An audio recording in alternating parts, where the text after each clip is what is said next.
కోహ్లీ, విరాట్ ఇద్దరు రిటైర్మెంట్ ప్రకటిస్తే మరి నెక్స్ట్ T20 వరల్డ్ కప్కి 2026 T20 వరల్డ్ కప్కి సారథి ఎవరు అనే ఊహాగానాల మధ్య ప్రశ్న మొదలవుతుంది. అయితే మొన్న జరిగిన సౌత్ ఆఫ్రికాతో జరిగిన T20 world cup final India south ఆఫ్రికాని మట్టిగా 7 పరుగుల తేడాతో మట్టి కరిపించింది. అయితే కల్పించిన ఆనందంలో ఫ్యాన్స్ ఉంటే దాంట్లో విరాట్ కోహ్లీ అండ్ రోహిత్ శర్మ ఇద్దరు కలిసి రిటైర్మెంట్ ప్రకటించి ఎంతో బాధను కలుగజేశారు. ఇప్పుడు విరాట్ కోహ్లీ రిటైర్మెంట్ ఇస్తే మళ్ళీ ఆయన ప్లేస్ని కవర్ చేసేవారు ఎవరు? మళ్ళీ రోహిత్ శర్మ కూడా అలానే చేస్తే, రోహిత్ శర్మ స్టార్ బ్యాట్స్మెన్, అలా సిక్స్లు కొట్టే దమ్ము ఎవరికి ఉంది? అలాంటి బ్యాట్స్మెన్ మళ్ళీ మిస్ అవుతాం. T20 ప్రపంచ కప్ తన రిటైర్మెంట్ ప్రకటిస్తున్నట్లు ఇద్దరు తెలిపారు, రోహిత్ శర్మ, విరాట్ కోహ్లీ. అయితే T20 విజయం అనంతరం మీడియాతో మాట్లాడిన రోహిత్ T20 ఫార్మాట్లో అదే తన చివరి మ్యాచ్ అని ప్రకటించేసిండట. ఇది నా చివరి ఆట, ఫార్మాట్ వీడుకోలు చెప్పడానికి ఇంతకంటే మంచి సమయం లేదు. నేను ప్రతి క్షణాన్ని ఇష్టపడ్డాను. ఈ ఫార్మాట్లో భారత్ కెరియర్ని ప్రారంభించిన ఇదే నేను కోరుకున్నది. కప్ గెలవాలనుకున్నాను, గెలిచాను అని చెప్పి రోహిత్ శర్మ చెప్పిండు. తొలుత విరాట్ కోహ్లీ రిటైర్మెంట్ ప్రకటన చేశారు. తన అద్భుతమైన బ్యాటింగ్ ప్రదర్శనతో ప్లేయర్ ఆఫ్ ది మ్యాచ్ అవార్డును అందుకున్న కోహ్లీ T20 వరల్డ్ కప్ నుంచి నిష్క్రమిస్తున్నట్టు స్పష్టం చేశారు. ఆ రెండు ప్రకటనలు క్రీడాభిమానులు ఎంతో షాక్ తిన్నారు. ఇద్దరు దిగ్గజ ఆటగాళ్లు రిటైర్మెంట్ ప్రకటించడంతో T20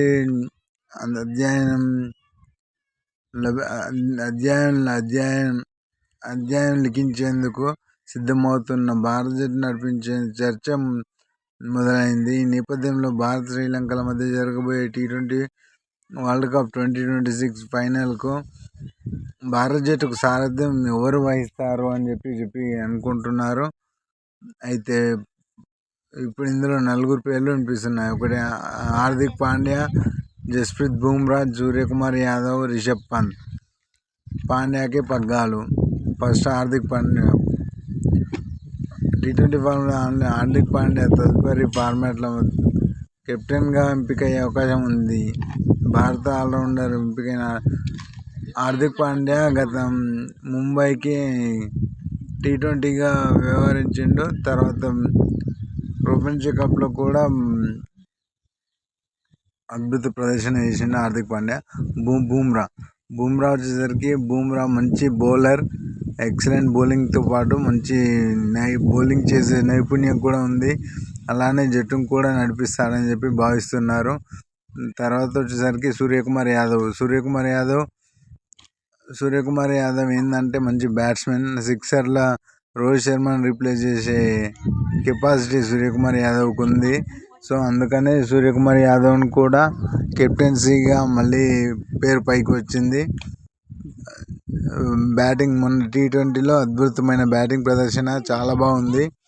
అందువలన బ్యాటింగ్ ప్రదర్శన వలన ఆయన పేరు కూడా వచ్చింది.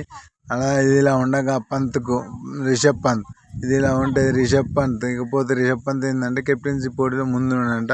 రాబోయే ప్రాజెక్ట్కి సౌత్ పాను కెప్టెన్సీగా BCCI భావిస్తే పంత్ బ్యాట్తోనూ ఇంకా స్టంప్లపై వెనకాల అధికారాన్ని చెలాయిస్తూ ధోనీలాగా ఉంటూ సేమ్ మహేంద్ర సింగ్ ధోనీని మించడు, బట్ మహేంద్ర సింగ్ ధోనీలాగా సారథి వహిస్తాడని చెప్పి అనుకుంటున్నారు.